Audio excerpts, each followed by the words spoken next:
ఈ group 3 cut off అన్నది 2018లో జరిగిన గ్రూప్ 4 జీఆర్ఎల్ బేస్ చేసుకొని చెప్పడం జరిగింది. ఎందుకంటే ఇక్కడ మనకి ఎగ్జామ్కి 2,72,000 మంది అటెండ్ అయ్యారు. సిమిలర్గానే గ్రూప్ 3 కూడా 2,69,000 మంది అటెండ్ అయ్యారు. అందుకని నేను ఈ డేటా బేస్ చేసుకొని చెప్తున్నా. ఇప్పుడు మనం 2018లో జరిగిన గ్రూప్ 4 జీఆర్ఎల్ బేస్ చేసుకుంటే టాప్లో ఉన్న మార్క్స్ 220 నుంచి 210 అంటే ఈ 10 మార్కులలో మనకి 12 మంది ఉన్నారు. నెక్స్ట్ ఒక 5 మార్కులు తగ్గిస్తే 205లో ఎంతమంది ఉన్నారు? 20 మంది ఉన్నారు. 200 నుంచి 205 మధ్యలో 50 మంది ఉన్నారు.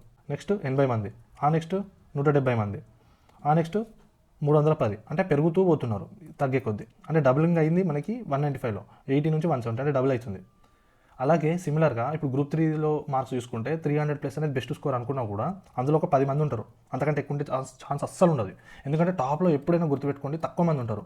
నెక్స్ట్ 10 మార్కుల్లో ఒక 40 మంది, ఆ నెక్స్ట్ 10 మార్కుల్లో ఒక 60 మంది, నెక్స్ట్ 10 మార్కుల్లో 120, 200, 300. అంటే ఇది ఎగ్జాక్ట్గా నేను చెప్తలేను, ఇంతకంటే తక్కువనే ఉంటారు. నేను ఇంతకన్నా డీటెయిల్గా నేను ఈ కింద లింక్లో ప్రెస్ చేస్తే మీకు ఫుల్ వీడియో వస్తుంది. అందులో నేను పేపర్ బేస్డ్ అన్ని బేస్డ్గా నేను చెప్తున్నాను కదా, డీటెయిల్గా ఉంటుంది. అయితే ఇక్కడ మనకి 270 మీద 250 మెంబర్స్ కంటే తక్కువనే ఉంటారు. ఎందుకంటే 270 అనేది గుడ్ స్కోర్.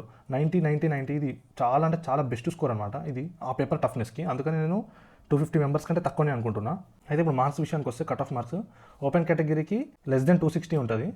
అదే బీసీకి వస్తే ఇందులో కేటగిరీ వైజ్ మీరే అనలైజ్ చేసుకొని ఎస్టిమేట్ చేసుకోండి. <250 ఉంటుంది. ఎస్సీకి మాత్రం 230 కంటే తక్కువ ఉంటుంది. ఎస్టీకి 220 కంటే తక్కువ ఉంటుంది. ఈడబ్ల్యూఎస్ మాత్రం 230 కంటే తక్కువనే ఉండే ఛాన్సెస్ ఎక్కువ ఉంటాయి.